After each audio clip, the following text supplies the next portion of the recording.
캐나다 영주권을 취득한 한인 숫자가 크게 늘었습니다. 지난 한 해 캐나다 영주권을 취득한 한인은 모두 8,235명으로 2015년 이후 최대치를 기록했습니다.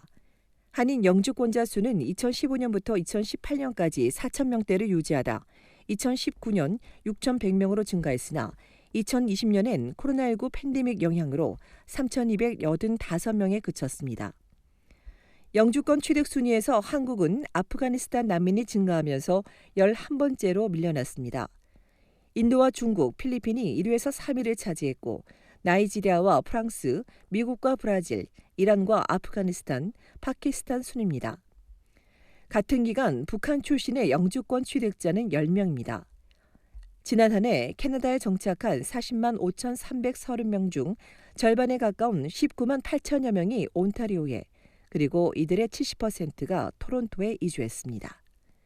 다음으로 오타와 가티노, 키치너 워터로 순이며 해밀턴과 런던에도 6천여 명이 정착했습니다.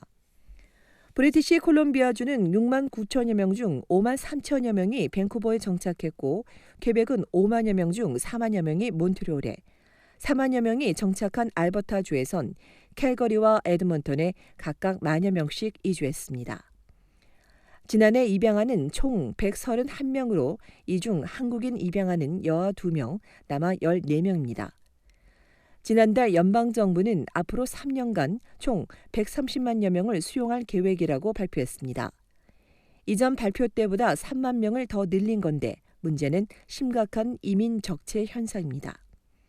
최근 연방이민성이 공개한 자료에 따르면 2월 1일 기준 적체된 이민 서류가 184만 4천 건을 넘어섰습니다. 이민 신청 처리 기간을 단축하기 위해 정부가 시스템에 투자한다고 밝혔지만 나아지기는커녕 더 악화되고 있습니다. 영주권과 난민 신청은 물론 취업 허가와 특별 프로그램, 스터디 연장 이외에 주 이민 프로그램과 시민권 신청까지 모두 늦어지는 가운데 경력 이민과 연방 전문 인력 이민 신청은 밀린 서류가 줄어들며 풀리고 있는 것으로 알려졌습니다.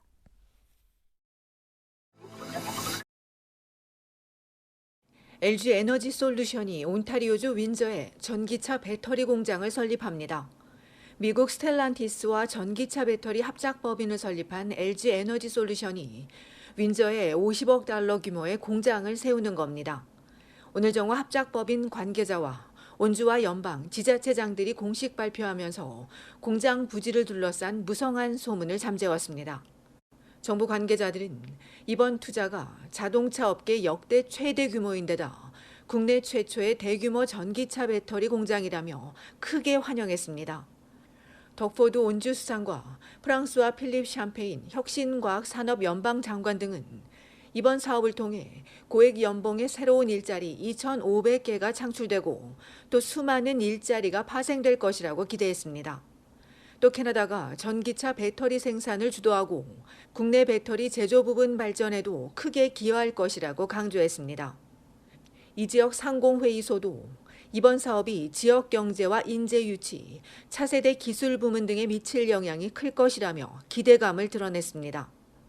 윈저에 세워질 배터리 합작 공장은 올 하반기쯤 착공에 들어가 2024년 1분기부터 상업 생산을 시작하고 2025년 완전 가동을 목표로 하고 있습니다. 이곳에서 만들어진 배터리는 북미 공장으로 공급돼 크라이슬러와 피아트, 마세라티, 지프, 시트로엥 등 스텔란티스 브랜드의 차세대 전기차에 탑재됩니다. 캐나다에서의 2차 전지 생산 판매를 위한 투자 재원 확보를 위한 것이라고 밝힌 LG 에너지 솔루션은 이번 사업에 총 2조 5,400억 원을 투자하는 것으로 알려졌습니다. LG 에너지 솔루션의 북미 배터리 공장은 제너럴 모터스와 만든 전기차 배터리 합작 법인을 통해 미시간과 오하이오, 테네시주에 3개를 세운 데 이어 이번이 4번째입니다.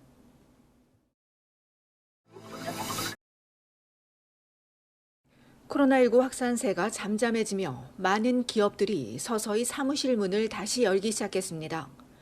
온타리오주에선 공무원들과 일부 회사 직장인들이 이번 주부터 사무실에 출근하고 있습니다.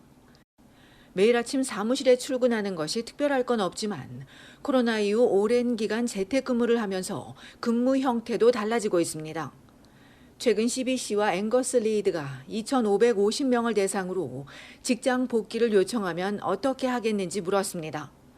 그 결과 33%는 복귀는 하겠지만 다른 일자리를 찾아보겠다고 답했고 23%는 그만둘 것이라고 답해 절반 이상이 사무실 출근을 환영하지 않았습니다. 반대로 사무실에 출근하는 것이 좋다는 응답도 나왔지만 이는 단 29%로 지난해 39%에서 10%포인트 낮아졌습니다. 이외에 14%가 잘 모르겠다고 답했습니다.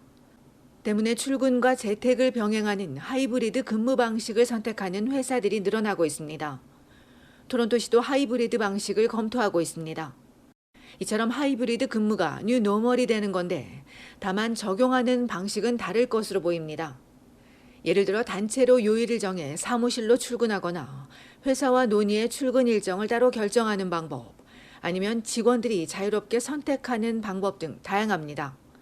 앞서 블룸버그 통신은 미국 샌프란시스코의 뉴 노멀은 주 3일 사무실에 출근하는 것이 될 것이라고 보도한 바 있습니다. 다만 대부분 회사들이 테스트 단계를 시작하는 만큼 업무 효율성을 높이고 직원의 만족도를 높일 수 있는 방식으로 점차 자리를 잡아갈 것으로 예상됩니다.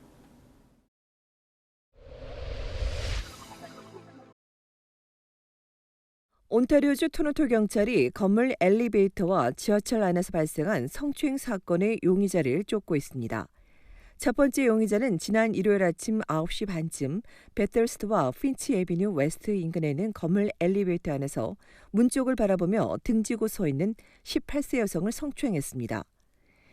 20에서 30세 사이의 용의자는 키 153cm에 말랐으며 범행 당시 모자가 달린 투톤의 푸른색 겨울 자켓에 회색 바지, 검은색 운동화를 신었고 흰색 수술용 마스크에 빨간색 휴대전화를 소지했습니다. 두 번째 용의자는 지난 7일 낮 12시 케네디역 지하철 안에서 한 여성 승객을 쳐다보며 음란 행위를 한 뒤 스카보로 타운센터에서 내렸고 여성도 같은 역에서 내려 영무원에게 신고했습니다. 경찰이 공개한 30에서 35세 사이 갈색머리 용의자는 키 180cm에 말랐으며 범행 당시 그린색 장식이 있는 회색 자켓과 청바지, 검은색과 주황색이 있는 흰색 신발을 신었습니다.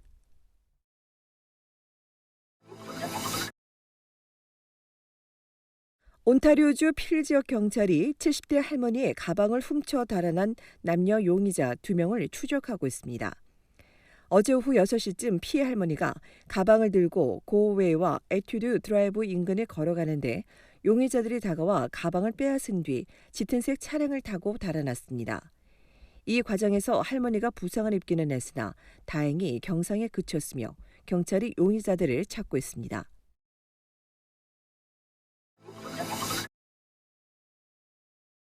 온타리오주 고트랜짓이 일상 회복에 따른 여행 시즌을 앞두고 주말 패스제를 도입했습니다.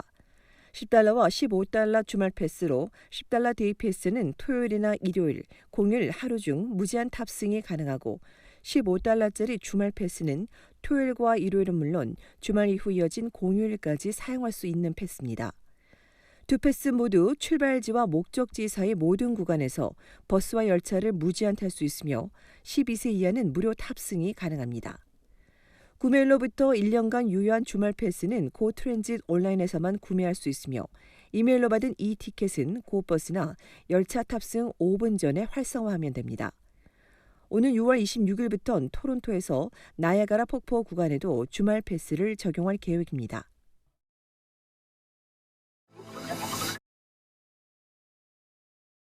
온타리오주 정부가 지난 월요일부터 실내 마스크 의무화를 해제했지만 미시사가와 해밀턴 등 일부 지자체들은 마스크 착용 규정을 계속 적용하고 있습니다.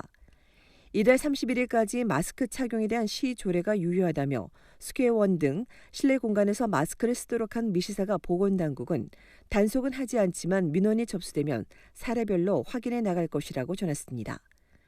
마스크 해제 당일 설문조사에서 미시사가 주민 3명 중 2명은 마스크 의무가 해제돼도 당분간 마스크를 착용할 것이라고 응답했습니다. 이 밖에 해밀턴시도 학교에서 마스크를 착용하도록 하고 있습니다.